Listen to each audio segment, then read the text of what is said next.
xeexuñu ki téye nguur waaye ni mu yoree nguur ak ni mu sàgganee ba tubaab ëpp ak sénégalais ci biir Sénégal te boo demee réewam nekk fa tumuraange loolu la ñu nekk il faut mu jóge fi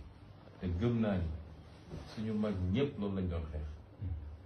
Cheikh Ahmadou Bamba li tax ñu jëlee ko fi yóbbu Gabon loolu la doon bañ donc nu ñuy def ba suñu alal réew ñu téyel ko suñu bopp lañ cay téye nag moom ngay suuxatee sa mbay parce que tey soo buggee def tam amoo mënoo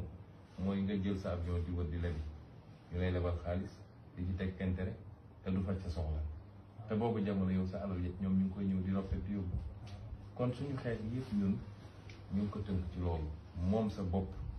yàlla réew mu ne def na fa luy wërsëgu réew mi réew yi nag ëppalante nañu nit ñi ëppalante waaye Sénégal de gëm naa ni ñaan nañ fii ci nit ñi ñaan nangu na ndax réew moo xam ne am nga suuf soo mën a béy am nga géej 750 kilomètres 718 kilomètres ci géej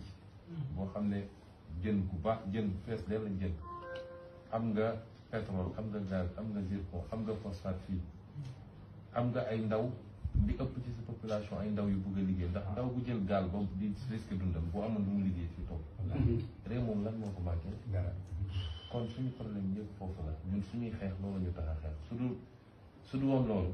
kenn duñu dégg ci politique